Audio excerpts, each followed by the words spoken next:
Hello, everybody, and welcome to the Fortress of Comic News, episode 62. I am one of your hosts, Chris, alongside... me, the Thanos' prisoner, if you can see my new background this week. The other host, Mike. Super spooky. Yeah, he makes... I don't know what's up with the difference in color or the contrast with my background, but it makes me look like a ghost, so I'm just going to pretend Thanos is taking my soul. Once we get to the comic book review portion of it, that's why I picked Thanos this week, because man, that issue this week, holy crap. Yeah. What a that might be comic book issue of the year, and that's a Marvel book. I mean, this is you heard it here first. Yes. Anyways, let's jump into it, man. We got a great interview today with Manny and Shango. We're not going to try to pronounce their last names. We'll list it in the comments because they said it to us a few times, and I still didn't catch it. I don't want to butcher the last name. Yeah, two guys from the UK making some cool indie comics and have some cool ideas in that space. Yeah, so we'll get to that interview. First off, we're going to talk a little news here. Chris is behind the CW verse. I'm caught up on the Flash. The Flash is it's the Flash. It's good. I will say they did Music Meister this week. Or I'm sorry, not music. They already did Music Meister. The Fiddler. They did the Fiddler this week, and we used to do the Shitty Villains of the Week segment, but the Fiddler was definitely one of them. So. Oh, yeah. Yeah, kudos to the CW making the Fiddler relevant and actually pretty cool hero. But I didn't put two and two together. She generated sound waves, and the way she controlled the sound waves or tuned them in was with her fiddle. And I mean, she was head of a country band and stuff. They made it a lot cooler than just being the Fiddler. It was a cool way. It was a cool twist on it. So we're just still waiting for Crazy Quilt, maybe one day. The Walking Dead started back up, and it started up on a pretty crazy, and almost to me, this episode felt like it should have been where the mid-season finale was. It was a pretty good episode. Spoilers, obviously. Carl dies, and I don't know, the way they did it. It almost, to me, by the time it happened in the episode, I wasn't really sad or anything. I don't know. I kind of just didn't feel anything. Maybe it's just because I'm a bad person, but I don't know. I felt bad for Rick, but for him, I just wasn't feeling the whole Carl thing. I don't know. The whole episode was just bye, Carl. That's they should rechange the episode name to Bye, Carl. And we had so long to kind of get over the whole Carl dying, because he was bit. He was dying. There's no way. He was bit for and they showed the episode. It was he was bit for 2.5 weeks. Yeah, so he's this has been here since you guys left a week ago. So him dying was, I don't know. It was what it was. It was sad, but it was really drawn out. And I'm with you. It should have been the mid-season finale. I'll tell you, it was a pretty bad way to start your mid-season. It didn't really capture me the way I wanted it to. That's not bad. I think when it's all put together in a Blu-ray or Netflix or whatever the hell they do, it's gonna play a lot better. But it was a weird way to start. But I'll tell you, the best part was when they're doing the fake flash forwards, and Negan's just sitting there mending the crops or whatever they're doing, and hey, darling, and I was what the fuck is happening here? That was pretty funny to see. We got the flash forward to see Rick with the beard and stuff.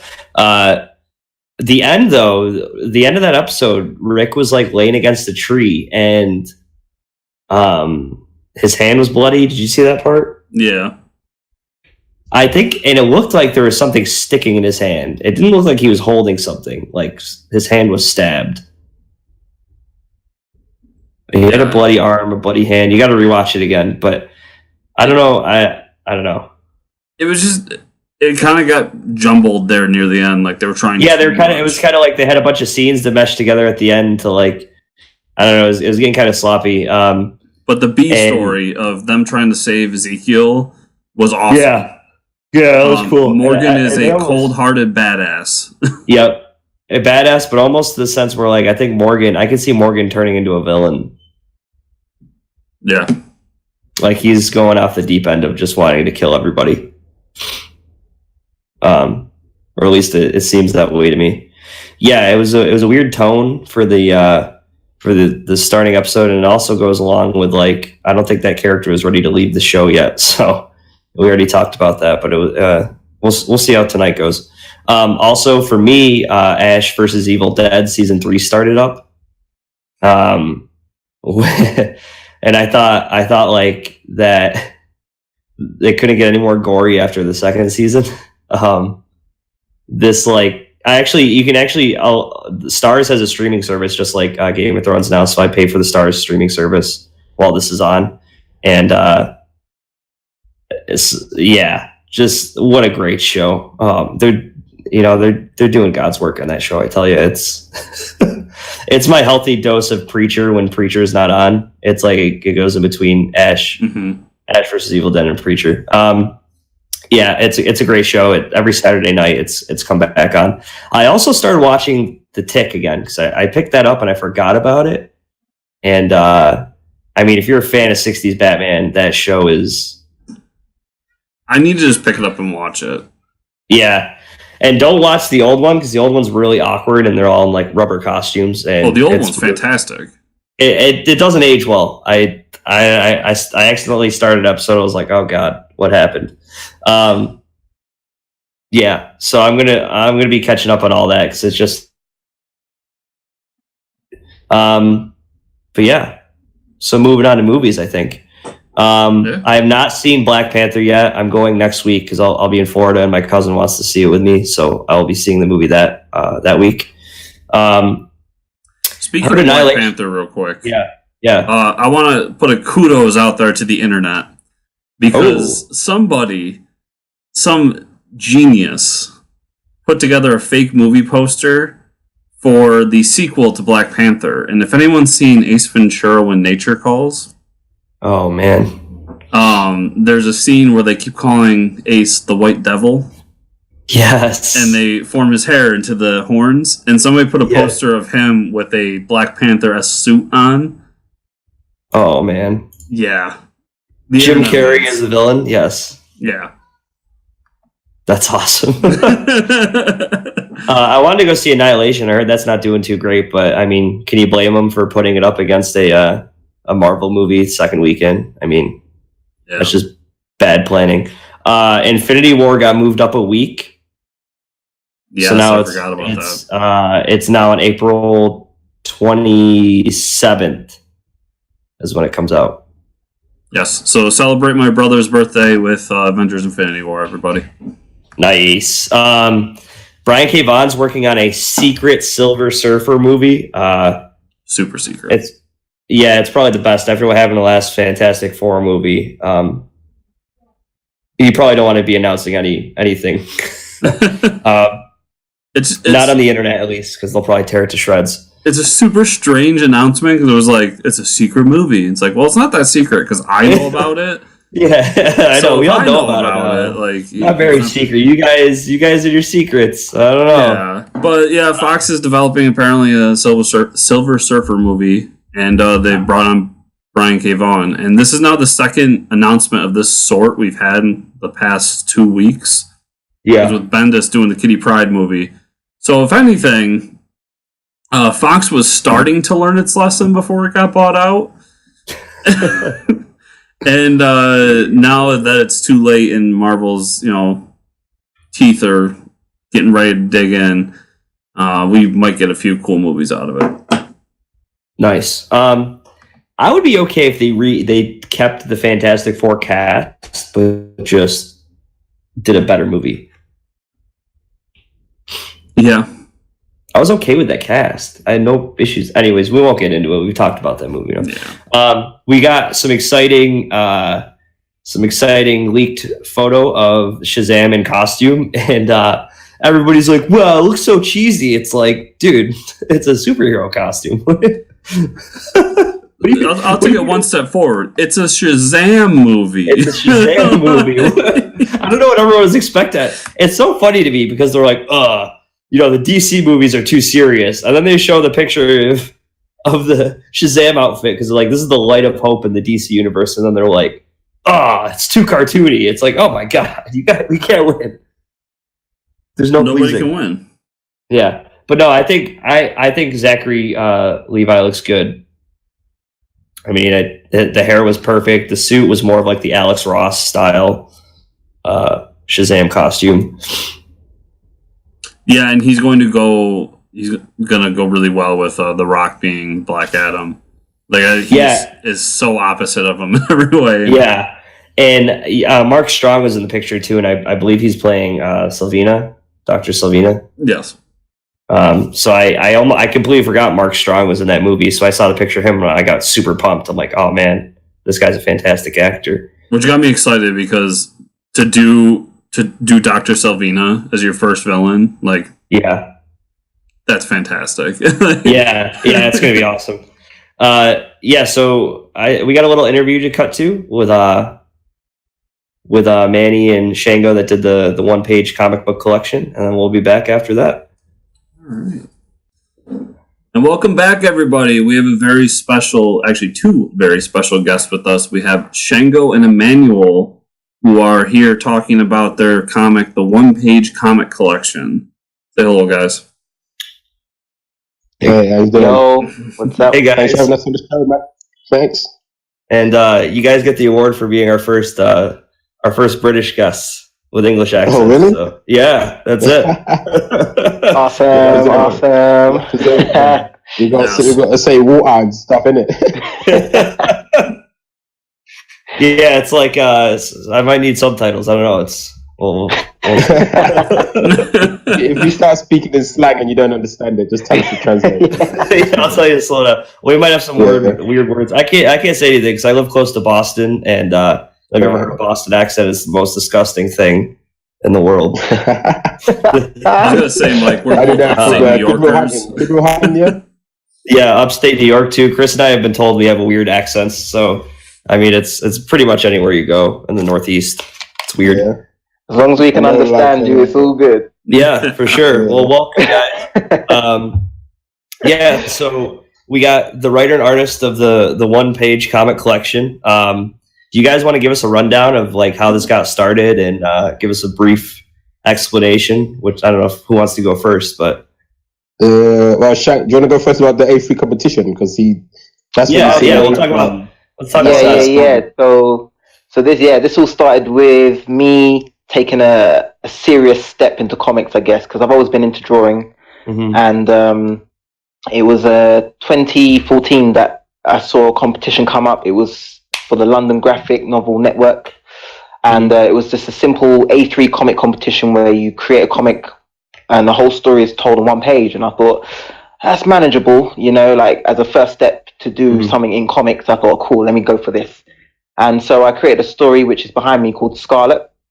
It's just about like a hitman sort of story, but with a twist that happens halfway through the page. And it won me first place in the competition. And I thought, cool, this is really good. This is really nice. And off the back of that, we did a talk at the Westminster Library in London, which was about self-publishing and people that are trying to get into comics and break in. And you had people of different levels within the industry. So we had someone that manages Gosh Comics. So he manages the store. We had someone that's breaking into comics. We had someone that's made a comic already. So we had people of different levels and abilities just talking about their experiences. And it was really cool. And that's where I first met Manny, who was also on the panel, talking from a writer's perspective and someone who had worked with various artists to create stories. And man, we sort of clicked and connected, man. That's awesome. Yeah. And then after that, when he told me about we were talking about other stuff like comics, and he had a comic that he was doing, and we started going back and forth. And basically, when he won the award, he told me, that a lot of artists had told him that it was hard to do a one-page comic, and that's why they didn't enter. And me being a writer, and having done years of just working independently with other artists on comics and never getting them finished because I was always writing 22 pages. Then I broke it down to 5 pages, but artists would always drop out. I just said, oh, this is a perfect opportunity to do a comic that's 1 page, and it's just a lot quicker. And also it's a challenge for me because I was like, okay, if people think this is hard, I'm going to make it easy. I'm going to find the formula and I'm going to write a bunch of 1-page comics and just show people that it's easy, you know? And then that's what I went away and done. I came up with a formula for each genre, how to write it. I wrote about 20, 30 1-page comics, and then we picked 10, and then we just got on to doing it. You know, we first put it out on the internet. We put out half of them because every single one has a twist. So every single one we'd put out the first half, and it would stop before the twist, and then I just say to people, guess, what do you think is going to happen? I've done this every week. And over the course of 2.5 months, people were just getting into them, you know, and really saying, "Oh, I can't wait." Yeah. And they were guessing the twist, and they get it. And then we went from that, and then we went into printing it, which took a while because it was our first time printing. Learned a bunch of lessons, and now we have our 1-page comic collection. That's so cool. So, that is awesome. Yeah, and I mean it can't be easy. I mean it's interesting because we always hear that like writers writing 22, 38 page comics. I mean the art definitely takes, well, I mean the artist is probably under more stress for time because I mean the script's already done and you got to draw all these pictures. But now it's kind of like, okay, you have 1 page to draw, and now it's up to the writer to get everything resolved in like three sets of panels, right? So and it does seem like you had a formula for it. So I mean, and you hit almost every genre. So is there like a genre that you like best, or do you just like to cover all the bases here? Shango, you want to go first again for yourself? Me, genres, I'm someone who likes action, you know, so anything that had a bit of blood, violence in it, I was like, I enjoy drawing this. Awesome. Yeah, but it was interesting because we drew genres that I'm not really like comfortable with or I don't have experience in, so it was also trying to find the love in drawing the simple things as well. So it was good. And for myself, I mean, I usually like a lot. If I was going to pick one, I'd say, you know, adventure, fantasy, you know, with some, I like adventure stories with, you know, that you can really, the fantasy element. So, but for 1 page to do an adventure was really, it was really going to be hard. So for that, mainly I tried the ones I liked the most were the action ones, or the ones that had, you could say, a dramatic twist where it was philosophical. There's like 2 in there, 2, 3 in there with more like twists, a bit philosophical to them. You know, one of them called I can't remember all of them now. There's one which a lot of people really like. Everyone I've spoken to, they've said, "Oh yeah, that is that's one of the ones that people always." Heavenly Creatures. So Heavenly Creatures is one of them, but the other one is Invaders. Invaders is a good one. Yep, the sci-fi. Yeah, the sci-fi one, and Heavenly Creatures is the one. Yeah, Heavenly Creatures. A lot of people pick that one out. They really like. Yeah, so that was interesting. So we'll talk about that. For anyone who hasn't read it, the Heavenly Creatures section of the 1-page comics is kind of like a master and a I guess what are they, monks? They're monks. Yeah, lost in the forest. Lost in the forest. Well, you gave the description of the story. You're the writer, right? Right. I don't know why I'm trying to do it. We have the writer on today. It's usually I have to give descriptions. Go ahead. That one was it's basically about 2 monks who are lost in the forest, and one's the master and one's the disciple, and they're lost, they're hungry, and the disciple is basically losing faith, and the master's telling him to keep faith, and and do you mind if we give away this one? Just, we can give away this one. Go on then. There's only one. You guys go. Yeah, we'll give this one. We'll give up one tease out of the tease people. This monk and this master is basically lost in the forest, and the monk saying to the disciple saying to the master, how do you keep faith? And the master basically tells him, God always provides for his heavenly creatures. At which point the disciple hears a rustling in the bush, and he sees a rabbit snared, and his eyes light up because he's hungry, and he sees this food. and and then we pull out and we see some wolves, and the wolves see this flame, sees the smoke from a fire raising into the sky, and then we cut back and the monks, and they're cooking the rabbit, and the disciples saying to the master, like, you were right, master, basically, God provides for these heavenly creatures. And then we cut away and they're both laying down to go to sleep, and you see a shadow cast over the disciples' face, and the disciples really worried, and the disciple asks the master, Master, so does God provide for all these heavenly creatures? And the master says, yes, all these heavenly creatures. And we pull out and the wolves have surrounded them, and it just gives, awesome. That was a really good one. That I think that was one of my favorites. And I mean, we won't spoil any of the others, but I think the my favorite out of the collection was the challenge. Which was like the anime manga style, because you really capture with the art, especially like the last two panels where you're viewing him like from down low and then from up high. Is just like, it was awesome. I mean, that's like you captured like the manga art style, which it was great. Man. I mean, as a manga guy, we all love our manga. I'm very heavily influenced with manga style. Okay, I love it. I could tell. I saw that one. I was like, oh, he definitely had a lot of fun writing this. Definitely. That was a cool one. I had to throw in. I love my martial arts. I love my martial arts movies and martial arts myself, and I had to put a martial arts one in there. And had to have that essence. So when Shango drew it and I saw him, I was so like, we say in London, gassed. You get safe. When I saw the pictures, I was so gassed. When I saw that, I was like, yes. That is great. What was your favorite? It was a lot of fun drawing it as well, because we had to do so many different versions and angles as well, because it's such a refined space to like tell such an enclosed story, like so.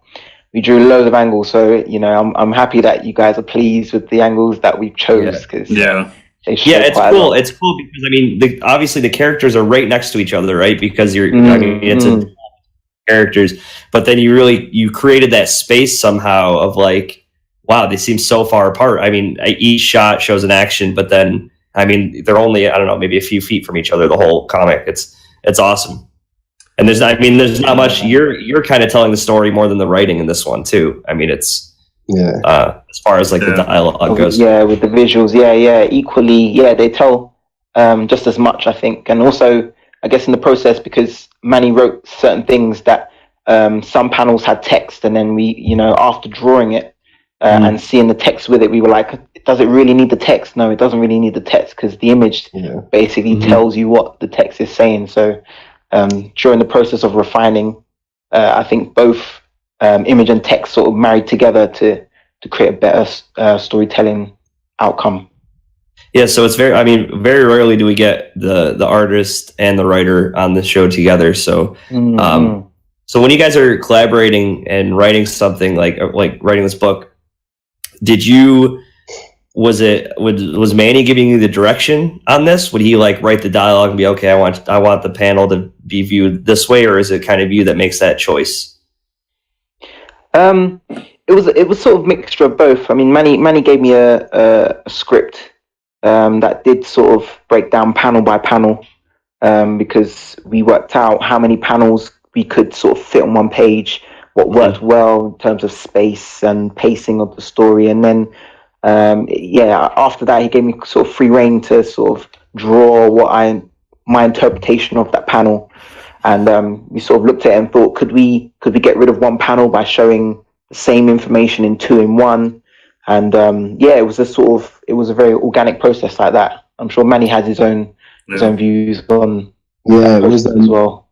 Yeah, because I did write full script for Shango, and what would happen is I wrote the script, I'd give it to Shango, he would draw it. And usually we went through, we had a rule in the end. We said only maximum 2 drafts, so we didn't get really caught up in just continually redrafting. But what happened is he would, exactly. So we had to make a rule. And usually he would draw it, and then we'd sit down and I'd look at it, and half the time I'd be like, oh, I don't need that dialogue, let's cut that out. It's blocking out your drawings. Or maybe I'd draw a panel and he'd drawn it, and I'd be like, you know what, that panel doesn't work. You know, the way you've done that one is better, and it tells everything we need to do. So I would start basically chopping out my own stuff because Shango done such a good job with the art. I'd say we don't need this, we don't need that. You know, once in a while we might have to we'd say, there's too many panels, or even we added a panel once or twice, but most of the time it was me chopping out writing and chopping out stuff not needed once he'd done the drawing, you know.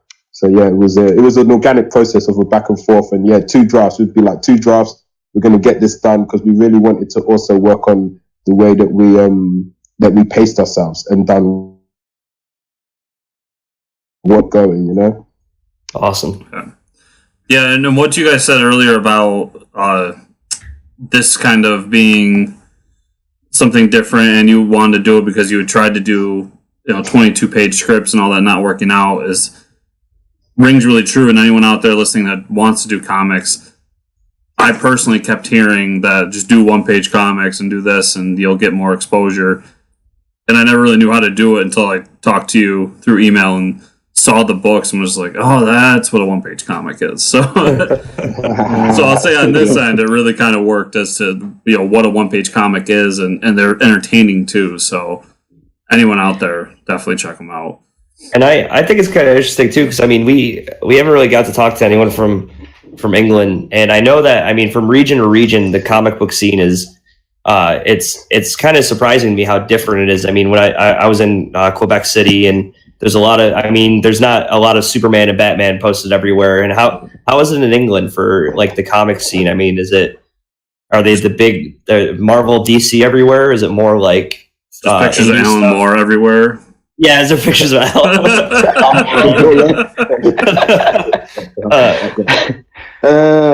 Again, you want to go first, Shango? Go on.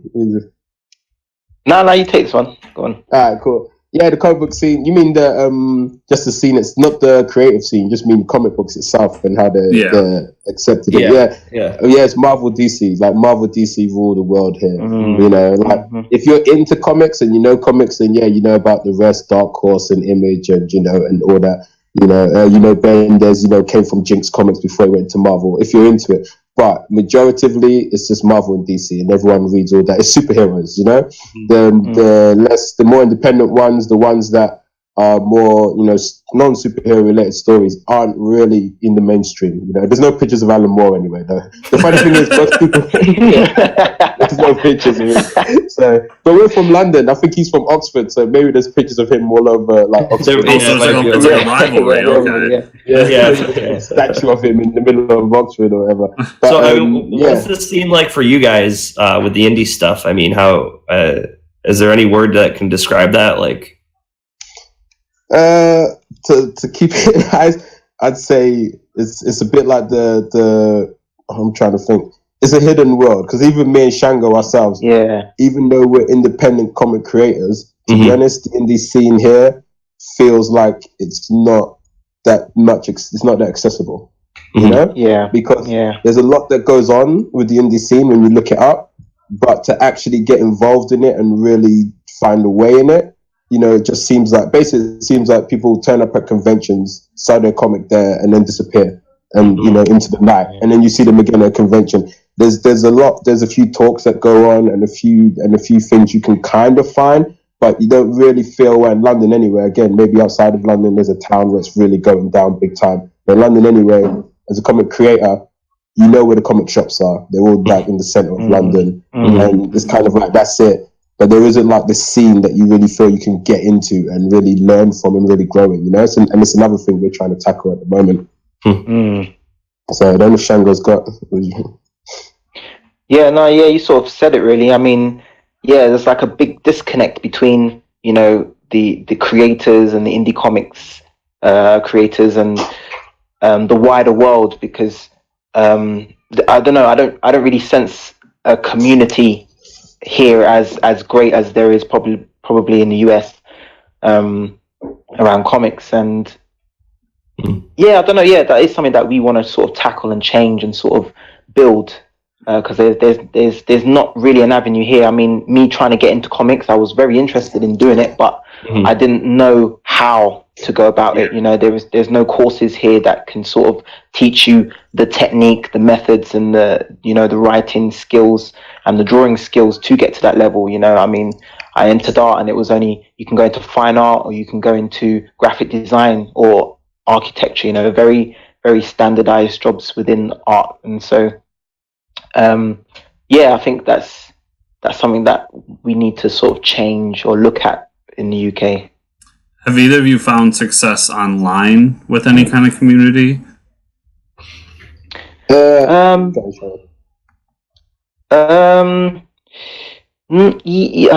not sure really. What were you going to say, Manny? I was going to say when I was really doing comics a lot years ago, because I kind of took a back seat for a while. I was working, but everything I found kind of fizzled out. Like there was one about 10 years ago in the UK. There was a producer of because I come from a film background as well, trying to do independent film. And there was a producer of independent films, and he'd done this massive comic book project. It was gigantic. It was called Night Warrior, and he basically put out adverts saying he wanted writers, he wanted artists. He ended up doing like 3 seasons of this Night Warrior. He had a website. He had I was writing mini Night Warriors, free panel longs, comedy ones. Yeah, I've done about 5 of those. He had more artists doing the seasons, which were like 5 to 12 issues long. He had prose in there. He had just art, and then he had shorts, and I ended up writing a 5-pager. Another friend of mine wrote a 5. So he had all this big thing going, and it was like really taking off. And then literally one day, the editor just came on and said, "Oh, it's not happening no more," and that was it. It was just over. So yeah, you know, online I always found there was connection, but nothing stuck. You know, nothing stuck. And then that's why I kind of took a back seat from it, because I was like, I'm putting all this work in and nothing's sticking, and I took a back seat. And then until me and Shango started really collaborating. Yeah, and there's no consistency as well. And you know, you'll find something online, and then when you check the date of it, it's you know, it's happened couple months ago and no one's updated it since, and you're like, oh man, that was really good, you know. But yeah, no one really sticks with it in the long term, I think. Yeah.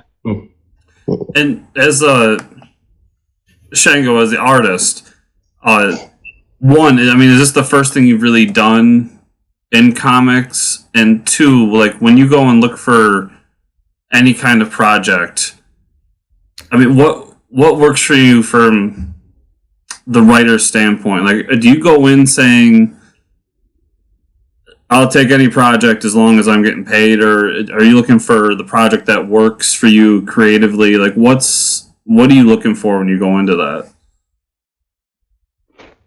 Into the creative process? Like when you start collaborating with Emanuel here, was there something in particular that really made you want to go there? Was it the work, or what went into that? I think after doing the A3 comic competition, it was my first thing within comics that I really made and stuck to and sort of finished.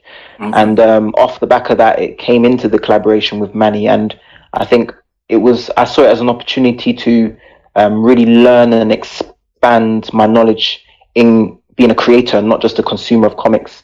And I thought, collaborating was a chance to also build more work, create more work, because sometimes I think collaborations is a good way to give you that spur to create. Because if you're your own boss and you set your own deadlines, you can sort of slack off and be like, I've got this comic to finish, I can leave it to next week. But if there's someone on your back that says, let's meet this week, man, I'm free on this day, let's go, let's do this and that, you start to be more, you set your own deadlines, you're like, cool, I need to stand up and sort of create, and you get things done that way.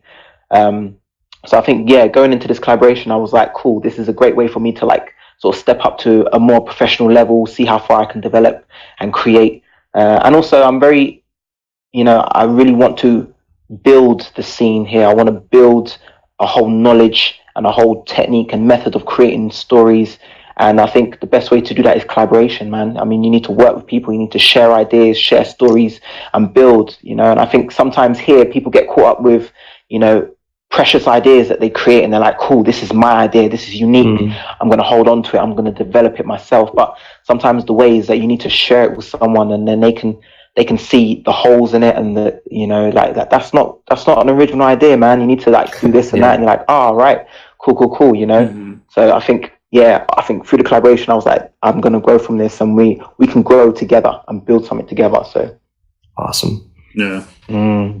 Are there any? Are you guys have something else planned upcoming that you want to talk about, or anything in the works?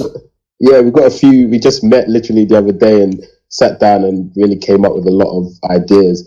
Because you know, I mean, right now the plan is again, we want to do another season of the One Page Comics, but not yet, because it's literally just out, and we want to just try and, you know, promote this as much as possible before diving into another one, and then most people haven't even heard of the first one. But so we want to do that. We also want to, we're thinking of ways to, again, because we want to tell stories, and we know, and I know, you know, that art takes a long time, you know, it does take a long time. The writing is quicker than the art, and that's the issue with comics, you know, especially if you're not getting paid and you're independent. So what we're trying to do is figure out the ways to tell really short stories so Shango can get his art done, you know, and we can keep putting stories out. So right now the plan is that we're looking to do a few creative things on Instagram. So we've got some creative ideas that I'm not going to put out because, you know, the ideas are, you know, but we'll talk, you know, actually there's a few, because, yeah, we're going to put out some using like the flow of Instagram and the way you might be able to put stories out just on the Instagram actual format, and then also using Instagram stories and the fact that you can swipe left and right on Instagram. So we're going to tell stories that way.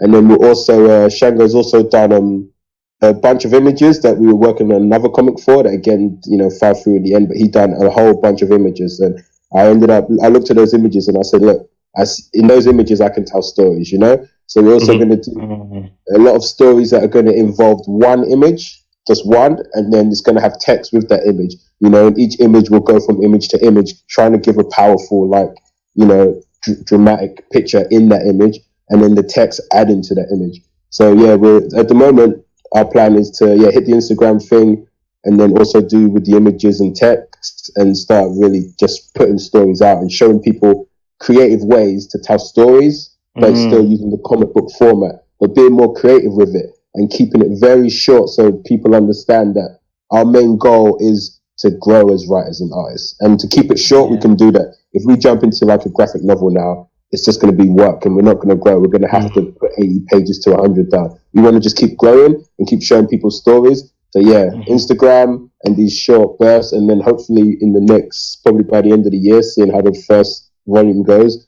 hitting up another one-page volume of volume 2 of the One Page comic collection. Awesome. Those are both awesome ideas. Yeah. So what's your Instagram? Let's give a plug for the Instagram.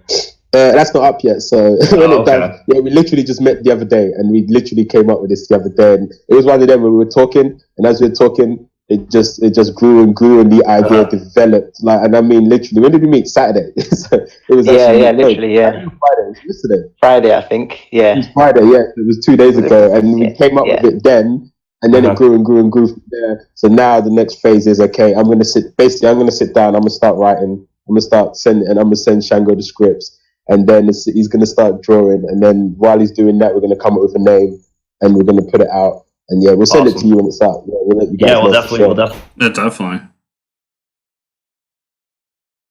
So where can everybody find the One Page comic collection? Well, you can find it right now. You can find it on my website. There's a page, my website is my name, emanual.com, and I've got a comic section. If you go on there, you can find a preview on there. You can find a trailer on there, and then you can find a link to buy it on Amazon or Kindle. You can also get it on Amazon or Kindle if you just search it. It's going to be on Comixology. They've accepted it. It's ready to go. I'm just waiting for the email. They say they're processing it now, so everything's fine. They're just processing it, so it's going to be on Comixology hopefully by the end of the month. You can also, One Page Comic Books is our Instagram, so you can go on there and see it. And if you go on mine or Shango's Instagram, which again, just type in our names and it'll come up, and you can find the links there on our Instagram as well. And I will have all those links in the show notes for everybody that's listening or watching. Yep, for sure. Yes, yeah. So guys, that's awesome. I'm kind of blown away by the ideas that you threw out there, especially the one with a single image and trying to tell a story. It seems to be doing comics almost backwards, and I love it. Yeah, it's really cool. And I look forward to seeing everything you guys have coming out. This has been awesome. We'll have to have you on again when everything's kind of coming out, especially the Instagram stuff and all that. Yeah, it'd be great to come back on and talk to you guys about it, because we're excited about this one. I think this one's going to really, from what I've seen, it's funny because, from what I've seen, the idea we've got, again, I don't want to give it away because it's a simple idea, but no one's done it. From what I've seen, no one's ever done it on Instagram. And I think the way we're going to do it and play with Instagram would be really good. And if, just get to writing, and hopefully we'll have something for you like really soon. Hopefully by the end of this month, we'll be ready to go. You know what, guys? Awesome. The best ideas are usually the simplest, so there's nothing wrong with that. So once again, thanks for being on. It's been great. Thank you for having us. Yeah, thanks a lot, guys. And hopefully, we'll hit you up with all the stuff when it's ready to go. Then, so definitely, awesome. Good luck. We'll have you on again some other time. All right, cool, guys. All right. Thank you, man. Peace from the UK. Peace from London, Massachusetts. And all right, and we're back. Wow, Shango, Emanual, cool people. Yeah, that was a great interview. And we'll have a link to all their stuff again in the comment section below. So we got some comic book news to get to. Yeah, some more Marvel fresh start. Yeah, Marvel fresh start, all new, all different, all number one. Jason Aaron and Mike Del Mundo on Thor. That's awesome because Jason Aaron's staying on Thor, right? You love that. Yeah, Jason Aaron Thor has been amazing. I had a whole conversation with a friend of mine, and I really feel like he's still got a big storyline that he's trying to get to, but I kind of wonder if this is the beginning of the end for his Thor storyline, though, because it feels like this is kind of the climax of what he wanted to do. But more Jason Aaron Thor. If you're not reading it, just go back and start at Thor: God of Thunder and read forward because it's all good. All good. Yeah. Nick Spencer and Ryan Otley on Spider-Man. We had heard about the Ryan Otley on Spider-Man. He's also, if you go on Ryan Otley's Instagram, he's been posting like some practice images he's been sketching up, and it's pretty good. I'm almost at the point where like you can maybe convince me to put this on my pull list. I'm not a Spider-Man fan. Like I read the current Spider-Man book with Bendis, and that's the Miles Morales one. And this is going to be Peter Parker. But having not only Ryan Otley doing the art, which I think when this was originally talked about, me and you said that would be perfect. Yeah. But not only that, but Nick Spencer doing a book like this, like an action comedy, that's what he does so well. And they tease that the first storyline is going to be that his superior foes of Spider-Man going up against Spider-Man. So, oh man, him going back to a book that he just killed years ago. Yeah. I can't wait. I said it online when it was announced. I'm going to be picking up Spider-Man for the first time in forever. Yeah, I might actually pick it up as well. We got to try to get Spencer on the show. That would be awesome. Mark Waid and Jesus Saiz on Doctor Strange in Space. That sounds pretty intriguing. Mark Waid writing a mystical hero. Yeah, and it seems like we talked about last week with Chris Samney leaving Marvel, that Mark Waid, with that, has kind of decided to take a right turn. Because he's been doing so much with Chris Samney recently, and now you'll see with another announcement later, he's just doing stuff that I haven't seen him do in a long time, if not ever. And I'm pretty stoked about it. More Mark Waid in this world is what needs to happen. Yeah, there's so much stuff they announced. Al Ewing and Joe Bennett on Immortal Hulk. It's kind of meh. Yeah, it's Banner coming back. Is what it is. It looks like they're going with kind of horror vibe. I've never been a big Hulk fan, but Al Ewing does some good comics. Ta-Nihisi Coates and Lionel Yu on Captain America. You got something to say about that? All right, everybody strap in. Here we go. So Ta-Nihisi Coates put up a a thing on the Atlantic, I believe, and it was a whole essay because Ta-Nihisi Coates before all this was a journalist, and he had just recently done the Black Panther series because anyone doesn't know he is a black man, and he'd always wanted to write Black Panther. So now that he got in and he's kind of done that, he wanted to do more with comics, and they offered him Captain America. And he wrote this whole thing about how he didn't have a Captain America story to tell like he did with Black Panther. He wasn't sure if he should do it and this and that, but as a writer, he wanted to expand his horizons. That part of the whole article I really liked. I liked the idea of him trying to do something different and go outside of his comfort zone. At the same time, that could really suck for someone who's a huge Captain America fan. It could. The other side of that is he also talked a lot of how the politics of Captain America don't work anymore, and I couldn't disagree more with it. So I don't know. I didn't read his Black Panther story. The fact that Lina Liu is on it means the book's going to look pretty, and the fact that Alex Ross is doing all the covers means the covers are going to be pretty. Oh, man. I'm just worried about the story simply because I don't know what he's going to have. Or it's not like when Nick Spencer came on, and I was like, I know who that guy is. This is an unknown quantity for me, so I'm intrigued but worried. We're getting a Cosmic Ghost Rider miniseries by Donnie Cates. The Donnie Cates. Yeah, in the notes it says Coach. I want to make sure Donnie Cates. But yeah, we're gonna be talking about him this week for his comic for his Thanos.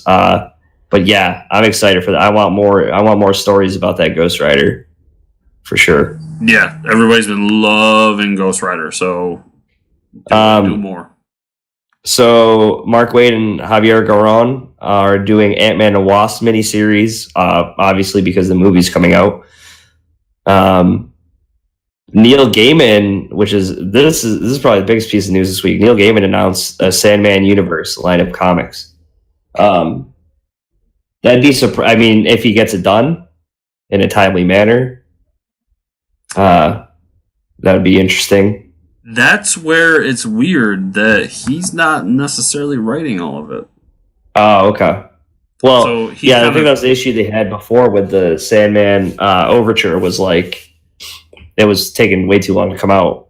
Yeah, I guess he's overseeing everything, but he's not really going and writing every issue of this.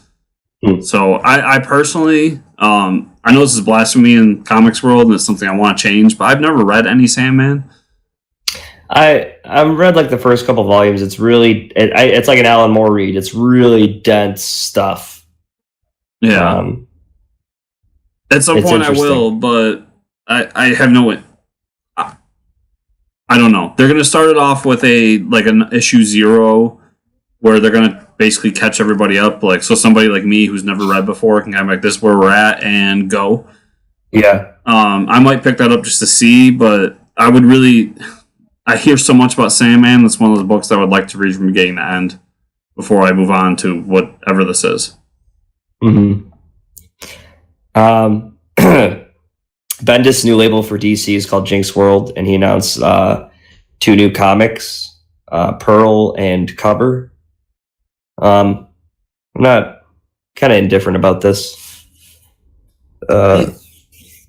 Yeah. Pearl doesn't strike me as something I would read. Cover seems kind of cool. Like, it's based on a true story, and it's about comic creators who had to go undercover with the CIA. I might check that one out, but Pearl Pearl seems like something that wouldn't be in my taste. Starting in April, if anybody gets the previews for comics, the Diamond previews, Marvel has a separate insert because they got to be different, all new, all different, all number 1.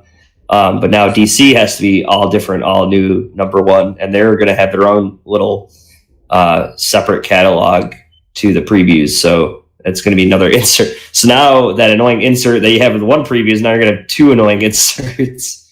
And if you're like me, you'll have 3. Because the Image Yes. Plus insert. Yeah, the Image Plus. Yes. Yep. Of course. Yes. Why can't we just go back? Why can't we just have one catalog, please? Like, it can't be easier for them to make a separate catalog. I had heard that the reason for it is it's easier to make changes to it last minute, or Yeah, to they probably pull had off control certain over it or announcement. something. So I get it, as being the second biggest publisher of comics out there, you would want that. So Yeah.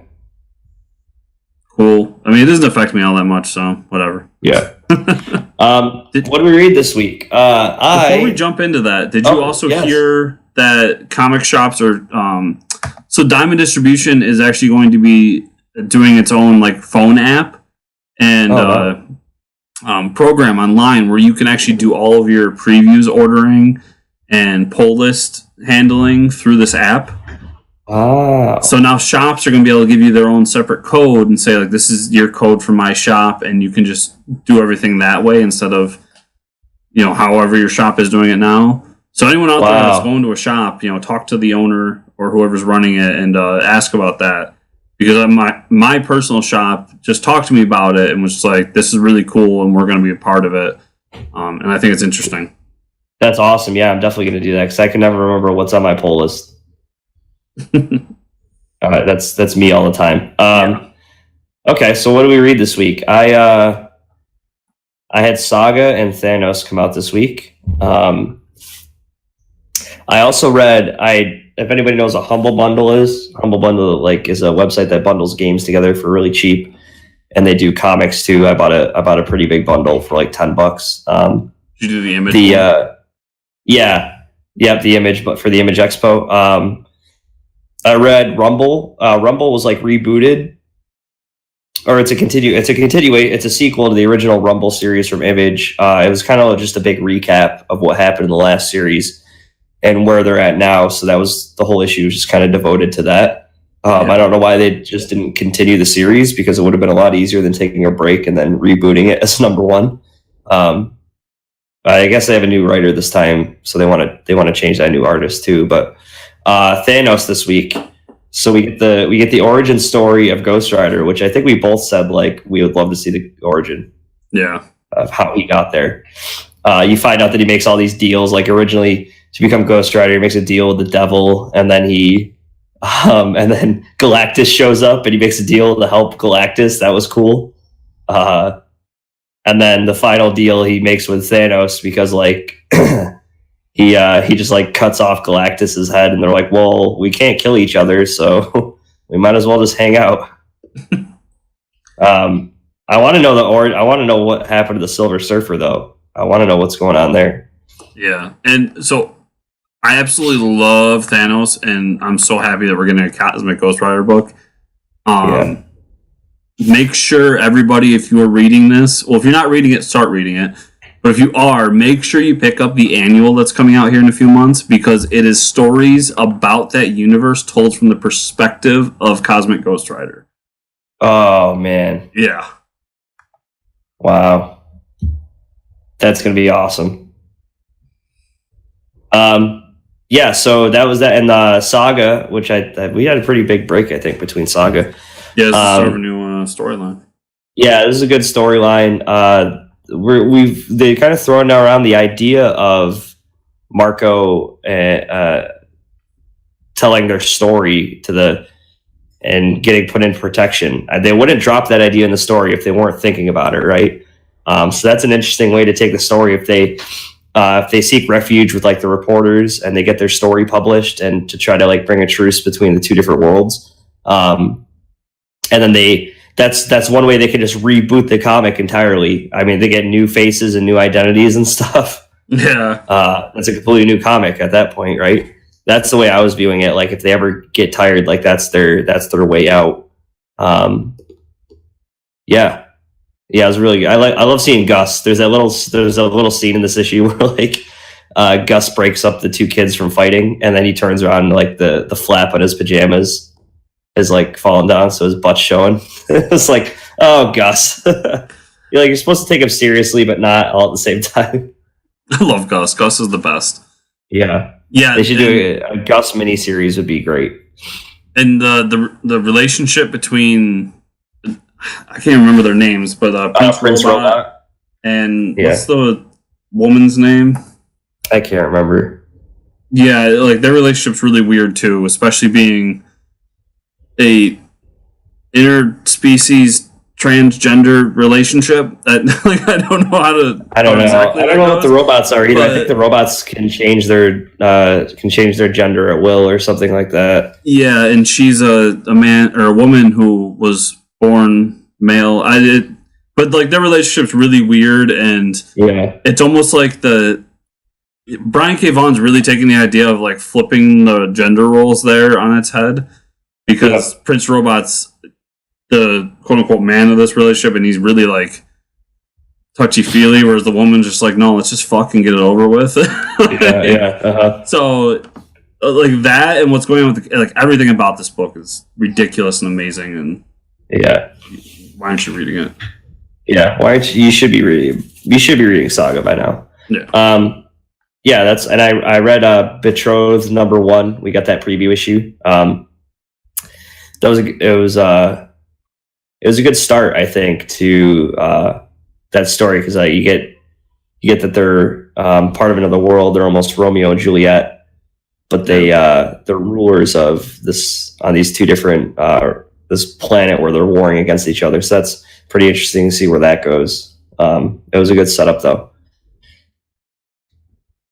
So that's what I got. I only had a couple more, but at Avengers 682, continuing No Surrender storyline, it's just been really good. I mean, I hate spoiling this one because it's weekly, but this one revolves around, what was his name? Red